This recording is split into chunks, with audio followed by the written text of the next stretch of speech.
Step outside. So a very good evening to everyone. Thank you so much for beaming in wherever you are. If just before we get kicked off, I just want to acknowledge the traditional caretakers and ancestors of these lands that we reside on here in Santa Fe, New Mexico, the Pueblos, and also acknowledge wherever you are beaming on the traditional caretakers and ancestors of the lands that you reside on, so we could all be here this evening. And Indigenous Ways, as always, our mission is to bridge cultural exchange with people globally, and we're able to use this platform for that. Wednesday nights, Wisdom Keepers, 6 to 7 o'clock, Wisdom Keeper Circle, and 6 to 7 o'clock Mountain Daylight Time. And then Friday night, we have our performances. We have comedy and we have music on Friday nights from 6 to 7. So with that, I would like to just welcome our sister, Leslie Jonas, who is a member of the Mashpee Wampanoag tribe and the vice chairwoman of the Native Land Conservancy. Yes! First Indigenous Land Trust east of the Mississippi. She has spent many years as an avid landscape designer and gardener, working with the natural flow of land instead of trying to alter it. Leslie has a BA in Mass Communications, is a CPA level certified federal grants manager. Wow. And holds a Master of Science degree in Community Economic Development. And Leslie comes from the tribe that was the first hit by European contact on Turtle Amazing. Island. So everybody give it up for and they're Leslie. Still here. Woo!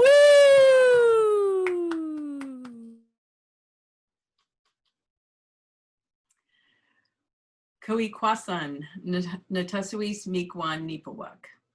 Hello, I'm Standing Feather. I'm a member of the Il clan of the Mashpee Wampanoag tribe. But I want to start by giving thanks to Elena and Tosh for inviting me to speak here today, and to say that I hope you and your loved ones are all well and safe during this very difficult time of the coronavirus pandemic. But I also want to recognize Tosh and Elena for their incredibly loving and giving ways to help and assist the Black Mountain Navajo elders. Katapatanamu. We are living during some very tough times, but we must stand strong and remain in the light. My opening is a morning prayer that our Wampanoag language teachers helped to develop for all of our young students at our Makayasak Wikyu, which is the children's house. They recite this in their Wampanoag classes each day before they begin their studies together. It couldn't be more helpful than right now during this current climate of extreme adversity under the current administration, its problematic leadership, the racial injustices and police brutality, and the ongoing environmental injustices we witness daily. So I believe it's really important for everyone to hear and remember these traditional core values. We are here to give thanks and to affirm our traditions. These considerations we intend for our community and also the world. These are our traditions. First, be respectful. We are mindful of our environment and of the people around us, and we are careful to not cause harm. We listen carefully and allow others to finish speaking. When we speak, we use appropriate language and positive communication. We're careful of other people's space and bodies. We embrace individuality and diversity because we were all created differently, and we celebrate our unity as one extended family. These are ways we demonstrate respect for our elders, our families, our communities, our peers, and our children. In the same spirit, we demonstrate respect for all other living and non-living things. It has been this way and will be this way forever. Be honest. We will be honest with ourselves because truth exists. whether we speak it or not. If we know we have done wrong, we will acknowledge it and seek forgiveness. We teach each other honesty by being honest. It has been this way and will be this way forever. Be compassionate, acknowledge others' life experiences, and offer help to those who need it. Love others as you love yourself. Our words and our actions affect others. So we will show love even when it is difficult, because we are compassionate. We will demonstrate compassion by offering only encouraging words and good deeds. It has been this way and will be this way forever. Be humble. We recognize that we are but a small part of a large and intricate creation. We are sustained by the plants and animals from which we take life, and so we should give life at every opportunity. We are humble before our Creator for giving us life. We are humble before our elders because they have walked this earth before us and have made the paths which we follow. We respect all living things on this earth. These are the ways we show humility. It has been this way and will be this way forever. Be brave. We are strong and we fight for our rights and against injustices. We are confident that our opinions are valid and are worthy of consideration. We speak our mind while being respectful of others' opinions. We are strong enough to make our own way and to make our own good choices with the knowledge that we are supported in our endeavors. These are the ways that we show bravery. It has been this way and will be this way forever. Be grateful. We appreciate all the gifts that our Creator and our ancestors have given us. We appreciate life and the earth which sustains it. We are thankful for our lives and our time on this earth that we are able to spend with our loved ones. We are grateful for our families because they show us how to love. We are grateful for our peers for their contributions as members of our extended family. We are thankful for the children and all future generations who will learn from us and continue to carry with them our traditions. It has been this way and will be this way forever. Give thanks. For this presentation, my opening qualifying statement is that I speak from my own Indigenous perspective. I don't profess to be a scientist, an environmental engineer, nor a biologist. I'm a Mashpee Wampanoag environmental activist working on the front lines of land conservation and preservation. For the past 8 years, I've been working with the Native Land Conservancy, also known as the NLC, which is the first Indigenous land trust east of the Mississippi, founded by Ramona Peters, Mashpee Wampanoag elder and member of the Bear Clan. We gained 501c3 status as a nonprofit land conservation organization back in 2012. Our mission is to preserve and protect natural and cultural resources, habitats, ecosystems, and sites of cultural significance, generally located in our Wampanoag homelands here in Massachusetts. Our approach to land management is rooted in traditional principles of sustainability while promoting cross-cultural understanding. I say this because we are one land trust on Cape Cod amongst almost 20 other non-native land trusts. And while we share core values in land conservation, we are uniquely different. The NLC draws upon our native knowledge in terms of our experience in the woodlands and wetlands and our understanding of the natural world. But we also acknowledge the power in shared value partnerships in our conservation practices. Indigenous land conservation has become more and more popular over the past 20 years. However, Indigenous peoples have been land stewards and water warriors for thousands of years. So this is truly not new for us. It has and always will be innate. We live on this land, we breathe this air, and we eat our local foods, the fresh fish caught in our oceans, fresh produce grown and harvested from the many local farms, and very importantly, we practice Indigenous life ways that our ancestors practiced, very connected to this land. We are all connected. This is what our elders have told us since time immemorial. It was Vine Deloria, Standing Rock Sioux, who said, if we are connected to all things, then whenever we harm anything, it causes harm to ourselves. If we destroy the air, then we will be affected by what we breathe in. If we poison the earth, we poison ourselves. Let me see the beauty of all things. In his book, God is Red, Deloria argued that American Indian spiritual traditions were in fact more aligned with the needs of the modern world than Christianity, which he said fostered imperialism and a disregard for the planet's ecology. And so we fast forward to today, 2020. It's simply impossible not to witness the grave effects of climate change in our lives today. I know many of us personally try to live greener lives by being open, aware, and educating ourselves on renewable and sustainable practices in the hopes of reducing our own carbon footprints. Daily, we hear and read about the growing effects of climate change, and without question, understand it to be one of today's most pressing issues. There are hundreds of examples of the ways in which we humans live on the earth that impact her negatively and contribute to climate change. But I will share only tonight on a couple of the issues that are directly impacting we northeastern, coastal, both native and non-native people. Unfortunately, climate change is still debated by many as a political partisan hot topic.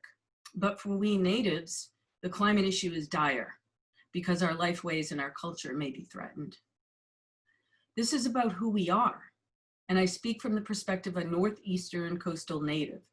The Cape Cod land and seascape is in our DNA. The power of this place is our identity as Indigenous people. It's our connection to our history and our ancestors, to one another, and to all life on this land. Climate change is all around us. Warmer and warmer days with more violent hurricanes, heavy monsoon rainfall, explosive storm surges with extreme flooding, Midwest, Southwest, and West Coast wildfires that take out hundreds and hundreds, if not thousands of miles of wildlife, forests, and homes. These are just some of the in plain sight obvious signs. But with these warming patterns, the environment doesn't get a chance to rest. It doesn't take slumber. What we've witnessed as a result of the earth not resting is it doesn't go dormant. And this is becoming more and more dangerous to both nature and our existence. Invasive species flourish and spread disease. Insects that can hurt us don't die off, like diseased mosquitoes and ticks that are now making wildlife come closer and closer to domestic areas due to threatened food sources in the woods, like desperate coyotes lurking through the night in neighborhoods in hopes to find food. Another really important example is the white-tailed deer, which have been multiplying exponentially and changing our eastern forests. My home abuts Beebe Woods, which is over 400 acres of conservation land in Woods Hole on Cape Cod, where populations of white-tailed deer roam at alarming rates.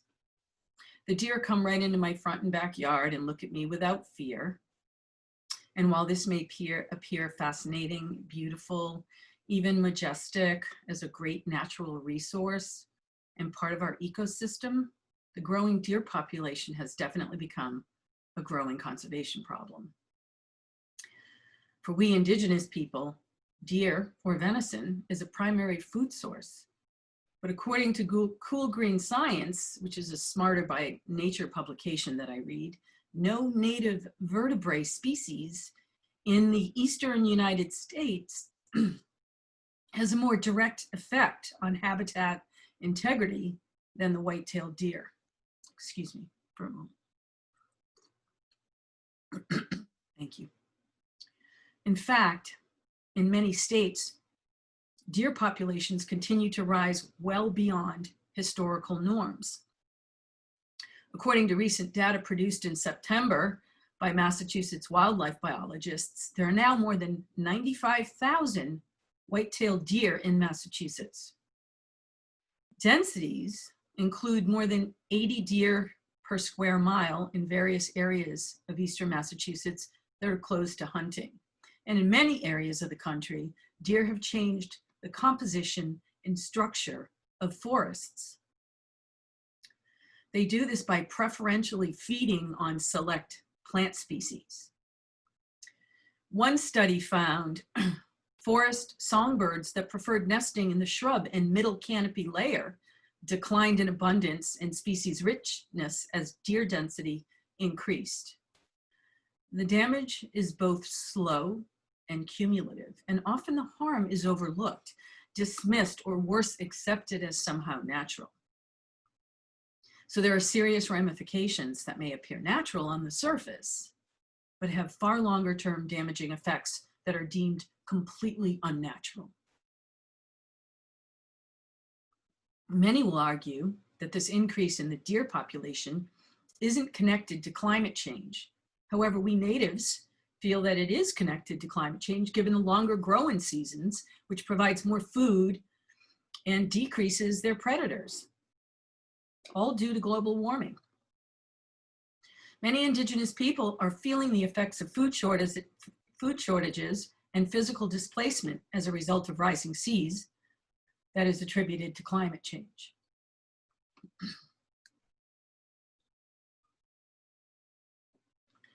What this means for coastal people is the threat of dislocation from our ancestral homelands. Undoubtedly, sea rise will impact everyone living on or very near the water. Indigenous cultures are directly tied to our ancestral homelands, reflecting our Indigenous perspectives.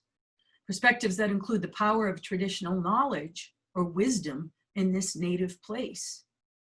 It's thousands of years of ancestral wisdom, oral tradition, and life ways in this very place. As climate change increasingly threatens tribal nations across the globe, for coastal people, it can change our cultural identities and practices. Essentially, it means that ancient life ways could disappear or change, and our cultural practices tied to this land become quite threatened. There's a fair amount of data on climate change effects in regions like Alaska, Pacific Northwest, the Southwest, the Great Lakes in Florida where larger tribes reside. But what does it mean for we smaller coastal tribes and others who live here with the growing threat of warming and rising seas? Essentially, it means warming, rising seas threaten our traditional and ceremonial places near and on the water. It threatens Indigenous communities' access to vital resources. Traditional foods such as fish, game, wild and cultivated crops, which have provided sustenance, as well as cultural, economic, medicinal, spiritual, and community health for generations. Some native coastal communities are being forced to move inland, relocating to higher ground after experiencing more extreme storm surges, flooding, and sea level rise. In Alaska, Maine, the Pacific Northwest, and other coastal locations, erosion and inundation related to climate change are so severe that some communities are already relocating from historical homelands to which their traditions and cultural identities are tied.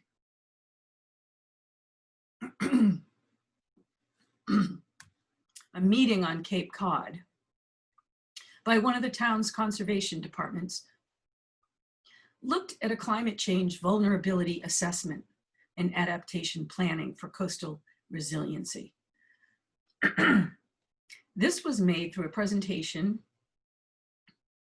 by the Woods Hole Group, which is an international research organization that specializes in climate change strategies. Led by the group's coastal scientist, Elise Leduc, the presentation data proved to be quite compelling.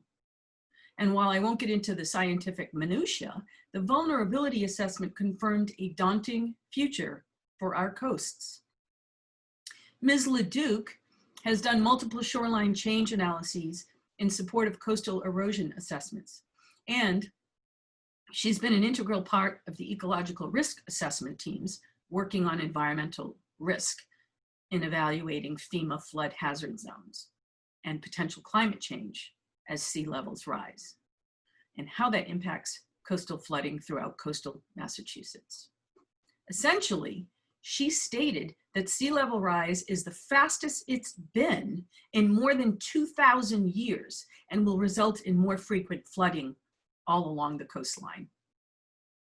For us here on Cape Cod, the current state projections show an estimated 10-foot sea rise by the year 2100. Closer dates reveal a 1.1 foot sea level rise by 2030, a 2.4 foot sea level rise by 2050, and a 4.2 foot sea rise by 2070. What this means is that many of us will have to push back to higher ground. And while you and I may not have to move in our lifetimes, many of our grandchildren and great-grands will. Scientists and coastal resiliency experts can begin disaster risk reduction and remedial plans to slow it down, and in the best possible case, turn this global warming clock back a bit. However, I've been following Indian law expert Rebecca Sosi, a Yaqui Indian law scholar who teaches and has written quite extensively on remedial or mitigation plan concepts and what that means for we natives. She talks a lot about adaptation strategies being potentially genocidal for many groups of Indigenous people, and instead argues for recognition of an Indigenous right to environmental self-determination. This would allow Indigenous peoples to maintain their cultural and political status upon their traditional lands. In the context of climate change policy, such a right would impose affirmative requirements on nation states to engage in mitigation strategies in order to avoid such climate-related catastrophic harm to the indigenous peoples of these areas. Environmental self-determination for Indigenous peoples is an entirely different presentation. So I won't get into a lot more detail, only to say that there's a lot that can be and should be done in terms of mitigation and environmental justice. In an intercultural, cross-cultural framework, and one that recognizes rights to cultural survival. So, with rising seas, reality may dictate that it's impossible to turn the clock back when the seas have been rising for thousands and thousands of years. However, in building climate resilience, sovereign tribal nations often work with a variety of partners in innovative ways to integrate traditional knowledge with technology tools and diverse research methods to effectively address climate change and related impacts in a culturally appropriate community context. 3 years ago, Inside Climate News reporter David Hassemeyer wrote an eye-opening article on the sacred land of Isle de Jean-Charles in coastal Louisiana that a small community of Biloxi, Chitimacha, Choctaw Indians has called home for a couple of centuries.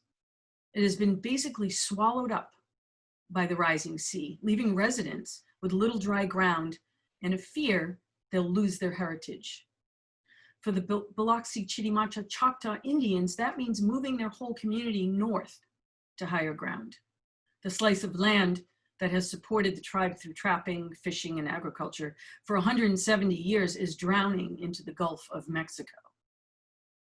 Basically, since the 1950s, the tribe has lost 98% of its land to rising sea levels, coastal erosion, and flooding. The island, about 50 miles south of New Orleans and once covered 15,000 acres, has eroded to a tiny strip measuring a quarter-mile wide by a half-mile long. Once the home of 400 people, the island now has only 100. According to the tribe's deputy chief, the fear in Indian displacement is as the people leave, our culture goes with it. Very importantly, the relocation of the Biloxi, Chitimacha, Choctaw people will help to drive the discussion of Native people into the climate change conversation. We simply have to be at that table. We Indigenous are among some of the most vulnerable to losing our homes to the onslaught of climate change. Along with the Biloxi, Chitimacha, Choctaw of Louisiana, a number of other Indigenous communities face the prospect of becoming climate refugees. For decades, many Inuit communities have faced a harsh reality of climate change while their villages flooded and traditional hunting grounds disappeared because of glacial melts. While this daunting climate change phenomenon proves to be threatening and culturally challenging for we coastal tribes, it also provides an opportunity to strengthen not simply adaptive strategies, but mitigation strategies in preserving our native cultures. This can only take place by forward thinking and proactive work in vulnerability assessments, coastal resiliency, and adaptation mitigation planning efforts with local, state, and federal partners. Securing these partnerships to work together in identifying trends and dangerous growing patterns of destruction to our environment will prove to be promising. We have to work together with a variety of partners in an intercultural collaborative style that includes innovative ways to integrate traditional knowledge with the science by utilizing technology tools and diverse research methods. This will effectively address climate change and its related impacts in a culturally appropriate community context. For tribal people, it's important that our communities stay together. Keeping us together means keeping the fiber of our community strong, and in doing so, we are able to protect and preserve our cultures for the next 7 generations to come. Katapatanamu. Oh, yeah. Thank you very much, Leslie. That was so informative, well-read, researched, and all that information that you got from our peoples and all the information you got from your studies. Very, very, very amazing information you shared with us. I hope a lot more people are able to access this information from you on our various social media platforms. So thank you so much, Leslie. This was a powerful, powerful presentation this evening. So glad we got to hear a representative of the Wampanoag tribe. Thank you so much for that, Leslie. I'm actually quite speechless. There was just so much information looking at the Indigenous perspective of environmental climate, our climate change, which is so important. And we're going to look forward to discussion and questions after our little ad. So what we want to do now is just take this opportunity to let you know what's coming up in our Indigenous Ways virtual events. If you're beaming in from our social media, thank you. If you're on our Zoom pages, thank you very much in being here today.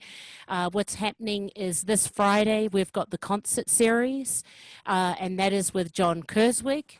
Yeah, John Kerswig this coming Friday. We're so excited. We've heard people say John Kerswig is the best musician living in Santa Fe. So we're very excited for John to be here. We're so honored to have this man. Massive producer, singer, songwriter, redoes cover tunes, old cover tunes like Nobody's Business. I suspect we'll be hearing maybe some Bob Dylan covers Friday. But this guy's amazing, so we're really excited. And we're even more excited the following Wednesday. We have Vigily Hamilton. Vigily Hamilton. She is here with us tonight, And Vigily Hamilton is the founder of the World Wheel. And this woman has defied all odds of humanity with her womanness, amazing artistic expression, and jumping on an airplane with a one-way ticket to China, and the massive sculptures that have been created, etc., etc. If you want to know more about Vigily, go to worldwheel.org and just enjoy her website before you see her next Wednesday. So we're very excited for all that. And then this is possible because of our sponsors. So we just want to thank our sponsors, the First Peoples Fund, the National Endowment of the Arts, the New Mexico Arts, and also the Santa Fe Arts Culture Department, and also for sponsoring the Wisdom Circle. That includes the National Endowment of Humanities and also the New Mexico Humanities Council, in making these presentations and supporting the artists, our guests, our phenomenal guests like Leslie, Jonas, possible, as well as our ASL interpreters, as Tash was mentioning earlier, to make access available for all. So we're very, very grateful to all of our sponsors and also our individual sponsors. If you are able to, because we are in extraordinary times, but if you're able to, we have a PayPal, Venmo, also on our website, IndigenousWays.org, there's a donate page, or a snail mail if you're not up to that. Yeah, so we want to just spend this rest of the time that we have a few more minutes for some information about what's going on with the Navajo Nation. Black Mountain, also known as Black Mesa, which is where my grandmother, Margaret Dalton, was born. All my relatives from my Bitterwater side. And next to that mountain is Big Mountain, where my grandfather, Samuel Dalton, and my mother, Kathy Terry, who is with us tonight, was born. And her husband, Harry, was not far from there, where his people are from. So we got some serious Navajo grassroots on tonight. And we are going up to the mountain where Mom and Harry have a beautiful home on the mountain. And there's a chapter house that we're going to be delivering water barrels to. They're called water drums, 55-gallon water drums. And our sister here in Santa Fe, Robin, is making hand washing stations, really effective ones for COVID-19 safety, where nobody needs to touch the sprouts to I don't know what you call those things for you. Spriggets to touch to make the water flow. It's got a nice little pedal. They just have to put their foot on the pedal and it'll run slowly through for 1 cup worth of water. And in those in the water barrels, there's enough for 800 to 880 hand washes.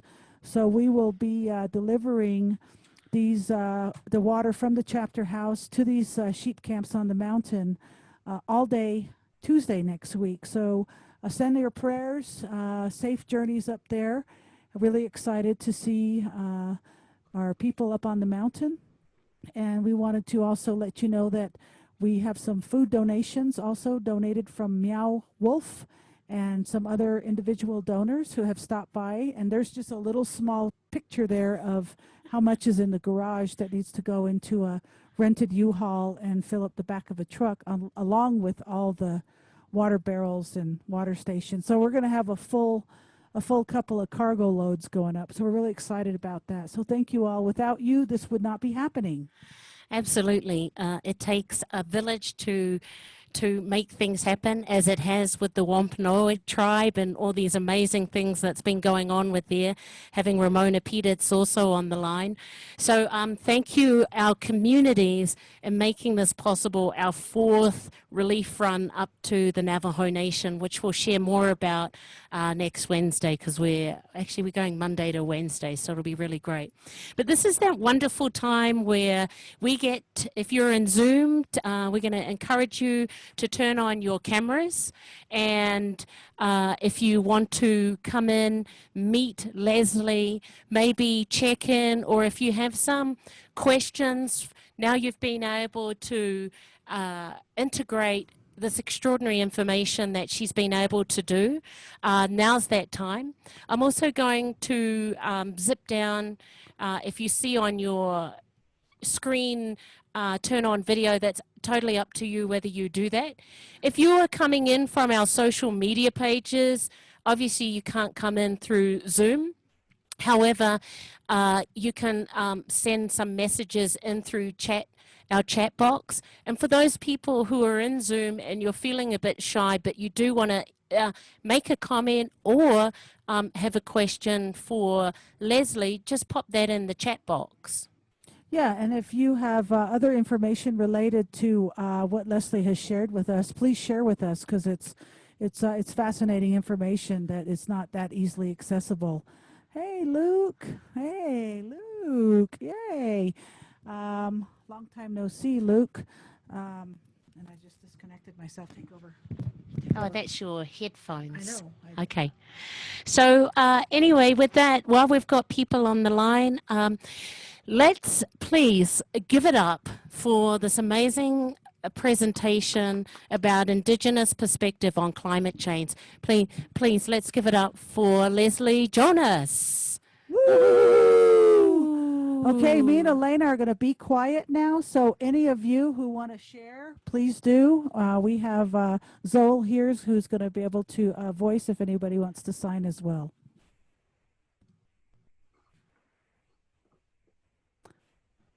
All right, Christina, go for it. Yeah, I really enjoyed your presentation, really. I was surprised because I'm from New York City myself, and city life here is a little bit different. But I've noticed that we've had some businesses that resell items, leftover food, they'll drop these things off, and then put these things in the freezer to save for later.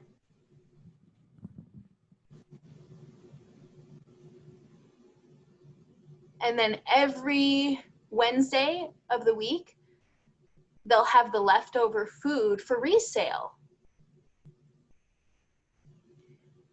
And they'll resell the bones, they'll use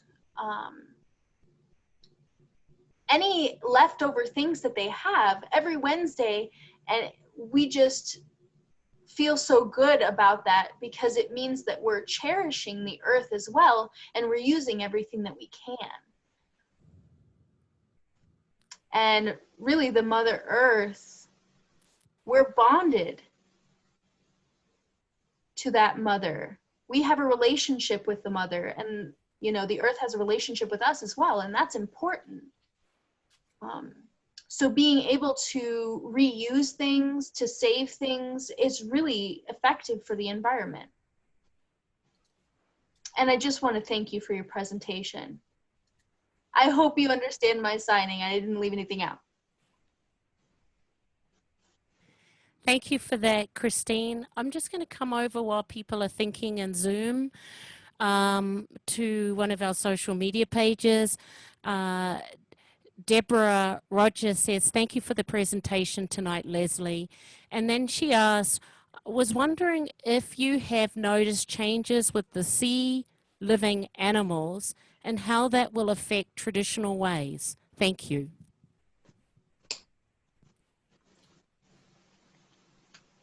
Yes, we've all experienced a change in both fresh and salt water. The rising seas are happening right before our very eyes. But what else is happening, because we also fish in the ponds, lakes, and rivers here. One of the most important staples in our diet is every spring, which is our new year, is our herring. And our herring runs have become endangered. The herring species has become endangered as a result of the increase in pollution. the pollution can come from a number of things. Some of the phosphates in the soaps and the detergents that people use in their, when they wash their clothes, every time they flush their toilets, the pesticides that they use on their lawns and all of the runoff that creates, all of that goes into the water table and into the water that we drink and we try to feed ourselves from. When we have droughts, and the Cape is close bordering on a drought right now, we've had very, very little rain, the bacteria increases in our fresh water and even some of the salt and mixed fresh and salt water bodies of water, and it kills the fish. It poisons the fish. We can't swim in the water. So yes, we've noticed and we suffer it, and there are some cleanups going on, but there just are not, they're not enough. We need to do more. We need to use less toxic, poisonous products. Those are a big part of it.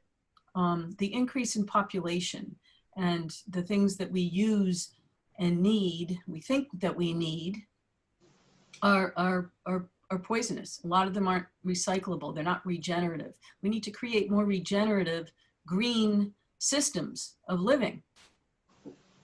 Thank you for your question. All right. Hey, Luke, we haven't heard from you. Would you like to say anything with us tonight, Luke?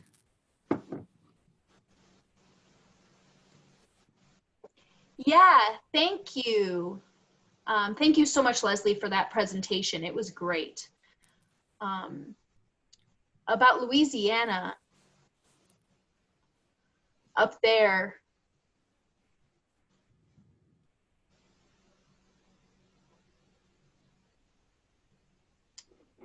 so right now, I'm here in a small town in Maryland.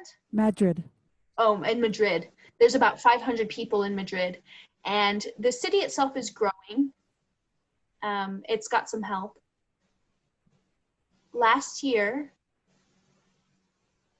we started a compost program. We started a compost center, and people would come and bring their compost from home and drop it off at the center.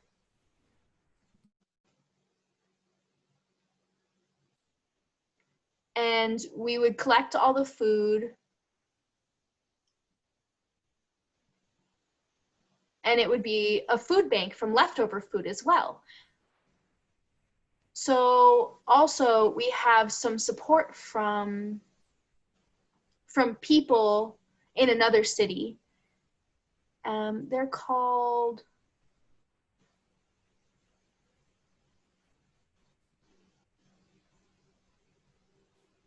Ampersand,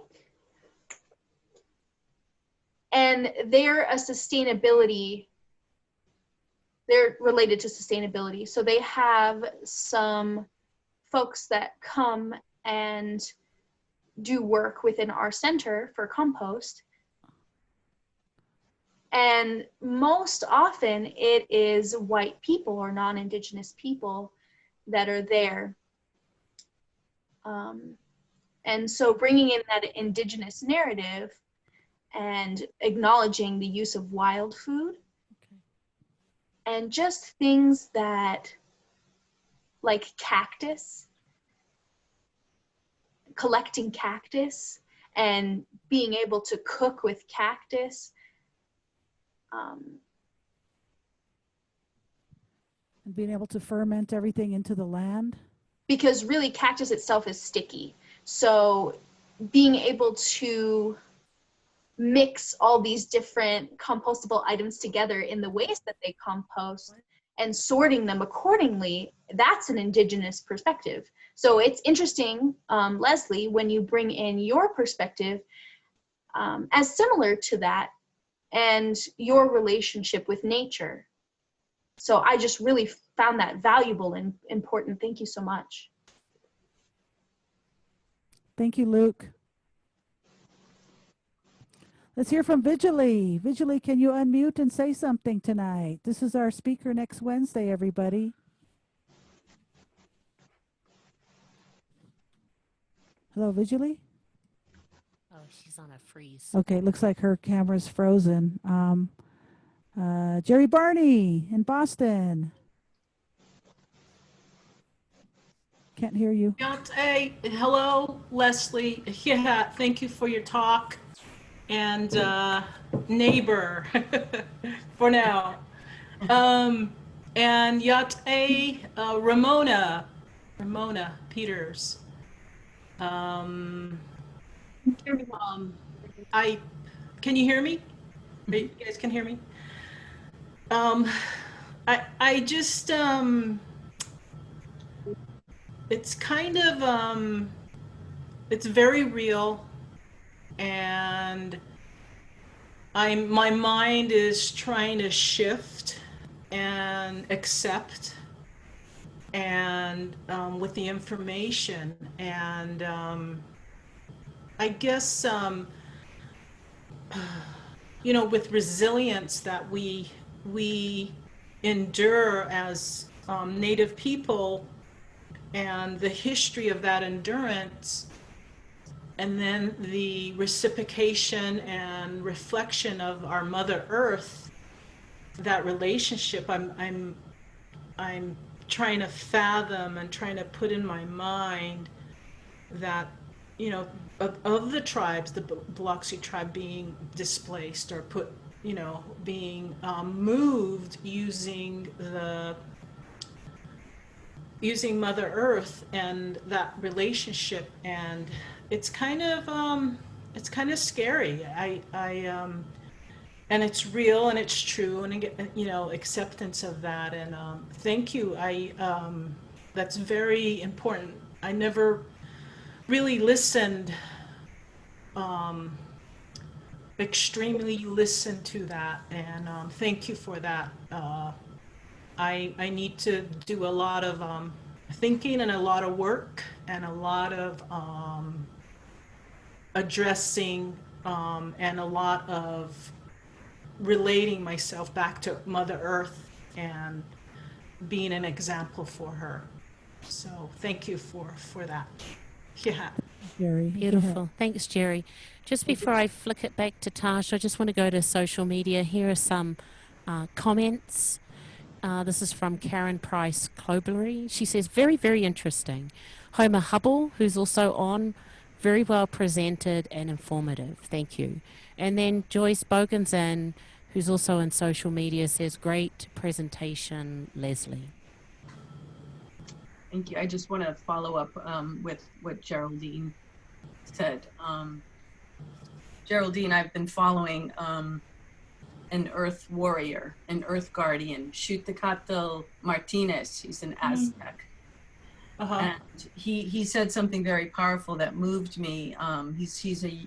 He works with Earth Guardians, which are a group of youth who are environmental activists throughout the globe. They go all over the world to do environmental activism and to engage and enlighten the world on the need to make these changes. And he said something at a UN meeting a few years ago that was just so moving to me. He said, the biggest challenge is shifting human consciousness. It's not really saving the planet, but saving us. So in shifting the consciousness, it's how we look at this issue. If we look at it as saving us, then maybe people will behave differently, because we still witness the crimes of the polluters and big business, big corporate pollution, you know, criminals, I call them. But if we don't shift the consciousness and help these people to wake up and see the damage and the short-term effects that it's having now. When I tell you there are deer all over my yard, it's beautiful, it's majestic, but it is unnatural, and it's because their population has just quadrupled, and it keeps growing and growing, and they have so much food. The growing seasons are year-round here now. We don't really have a winter. We had a very warm winter last year. Yeah, yeah. The ticks, our wood ticks never died. So it has to be a shift. If we're going to see a change in the planet, it has to come from the human, from us. Thank you. Thank you. Thank you so much. And can we hear from our Wampanoag sister? Is it Michelle? Is that? Hello, everybody. I'm so appreciative of being here. One of the things, Leslie, that you had said that I can't seem to get out of my mind is the term climate refugee when in reference to the Biloxi tribe. It creates a paralyzing fear in me, in a very, just a vast sense of helplessness. So if there's any way in which I can help, or if you could give me some guidance or direction as to how to release this paralyzing fear and turn it into action, I would be greatly appreciative. It was a great presentation. Thank you. Thank you so much. I appreciate that. And I say start locally.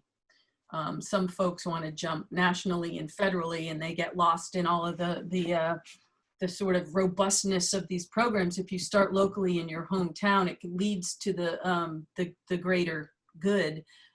Baby steps always make, you know, big footprints. Mm-hmm. And I'm involved with the Cape Cod Climate Change Collaborative. I follow Al Gore's The Climate Reality Project in Washington, D.C. Jane Goodall has some great programs. The Earth Guardians program is amazing. There's tons of these programs. To join them, at least you'll be getting communication all the time on things you can do. And I fall back on Rebecca Sosi, who is the Yaqui attorney law expert, but also she's become a real environmental activist in my eyes. And she, you know, she says it's not just about adapting, because we're all going to have to move. People who live in New York, people who live in Boston, people who live on Cape Cod, all along this coastline on the East Coast and on the West Coast, will have to move inland. Right. And we will have to relocate in 25 to 50 years. Our grandchildren and great-grandchildren will be impacted. We will not, but we will watch and hear about it, and be, you know, we will be sort of witnessing the story as it unfolds. So what we have to do is mitigate. What do we need to do to mitigate, not just adapt? Let's not just become, you know, just resign ourselves. We shouldn't resign. We need to help slow it down. The sea will continue to rise, but the earth doesn't have to stay as warm as it does. And that will certainly help so many communities in Alaska. The Inuit communities have really suffered and taken a hit, and we will too, just like the Chitimacha, the Tunica Biloxi Chitimacha. I see it. I see it happening. Yeah. Thank you. Wow. Yeah. Thank you for that. I just want to elaborate. I know we're looking and addressing Turtle Island, but right now in Australia on the New South Wales coast, there's coastal erosion right before our very eyes of what Leslie has been addressing tonight. And also, I just wanted to acknowledge our sister, Judy Shapiro. Judy, would you like to share some of your magic words with us tonight? Judy's been working for Native Americans in America as a lawyer for close to 30 or 40 years. So I want to hear her say hello in many languages or something. Say something to us, Judy. We love you. Hey, Tosh, thanks. Judy. Hey, Leslie, it's so good to hear from you. And I know Ramona was there before. Hi, Ramona, wherever you are. This is hard for me because I was fortunate and have been fortunate to spend a lot of years in Leslie's territory and in Wampanoag country. And when she talks about the rivers and the streams and the ponds, I know what they look like. And I miss them. And I also know about the Île de Jean Charles people because I worked with them a little bit too. And the whole business about being a climate refugee and being on an island that is engulfed by rising water is like a metaphor for Indian country for 400 years. Mm-hmm. And I guess I'm in an existentially bad place these days, watching the coronavirus crumble us and watching other things crumble. And it just feels like this is just another wave. Mm-hmm. And no, you can't despair, but understand it's just another wave. And it's another layer of things to resist and to overcome and to be aware of and to survive through. I guess I'm not a very happy person tonight. I'm sorry, I'm tired. But I know the folks in Mashpee, and I know that they are so good at surviving waves and waves and waves of this. And they have the experience of confronting the rising waters and confronting the crowds of people around them and saying, we're still going to be here. And we're not going to let you change us in fundamental ways. And that is the strength that they bring and that other people can bring. And I think that's what I'm taking away tonight. Beautiful, beautiful. Thank you. Beautiful words. Thank you. Just, I Well, want hold on, I want to say Narissa Bond, would you like to say hi to us? Yeah, I do. Thank you for inviting me. It's a really good presentation. Yeah, I was going to ask what we can do, but yeah, locally, I know what's going on locally here. We're dealing with the pipelines here in Virginia and a lot of flooding. Everyone has accepted the problem, they just aren't doing anything about it. For us, things will change much quicker than 20 to 50 years. Where I live, which is right on a river, will probably be uninhabitable within 10 years. It's something that concerns me greatly. And they have found no solutions in the city that I live in. We're surrounded by water. Norfolk, Virginia, Virginia Beach, Newport News, Hampton. But this area in Norfolk is probably one of the worst. Most vulnerable. Mm-hmm.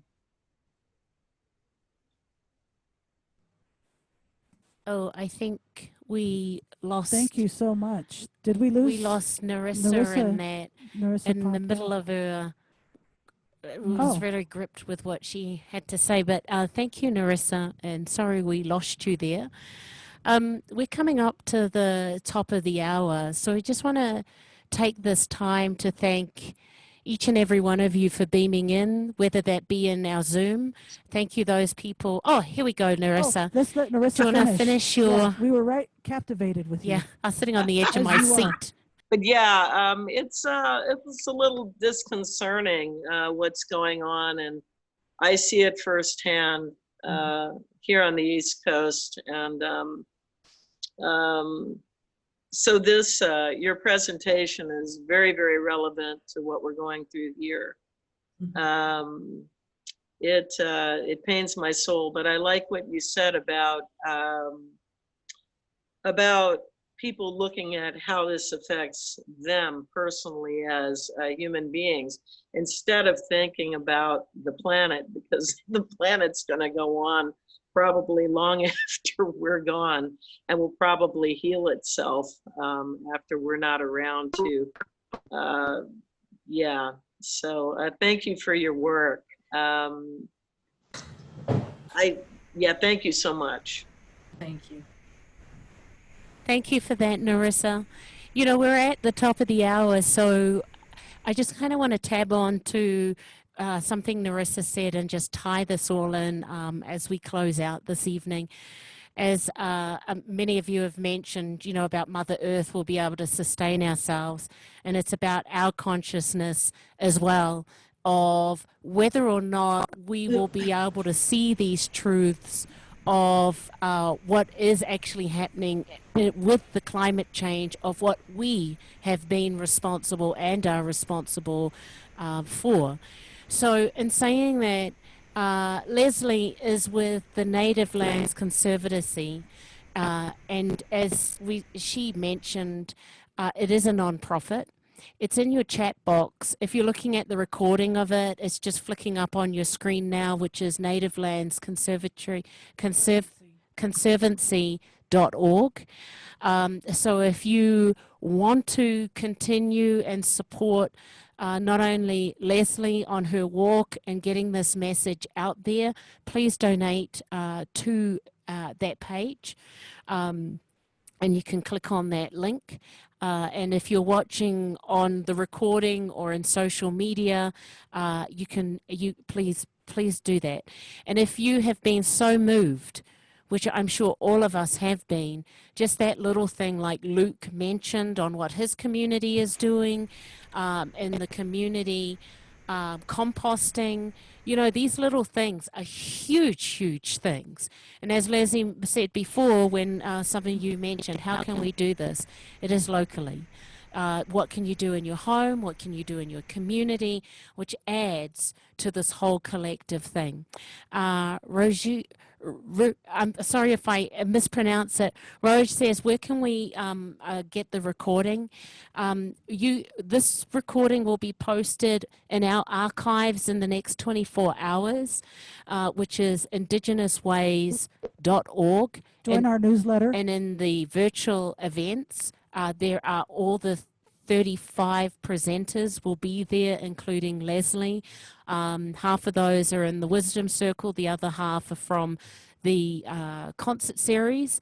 Also Narissa, who was our last person who spoke, she is in there. Vigily, who's on, will be on next week, as Tash was saying, in our Wisdom Circle. All of these are also have ASL interpreters, so thank you to Zol and also Kat. Let's give it up to our interpreters for making access available for all.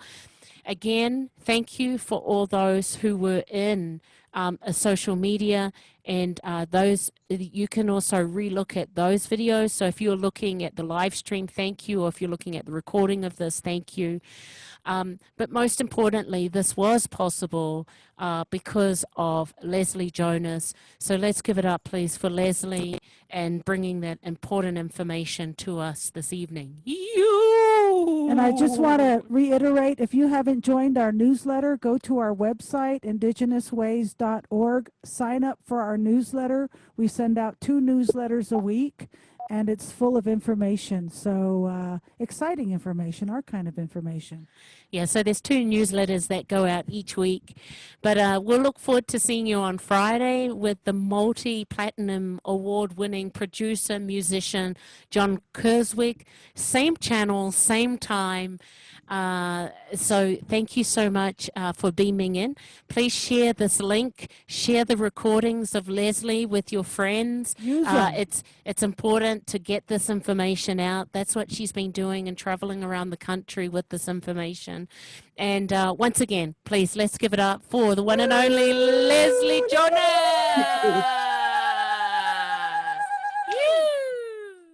Touch the earth, touch the earth.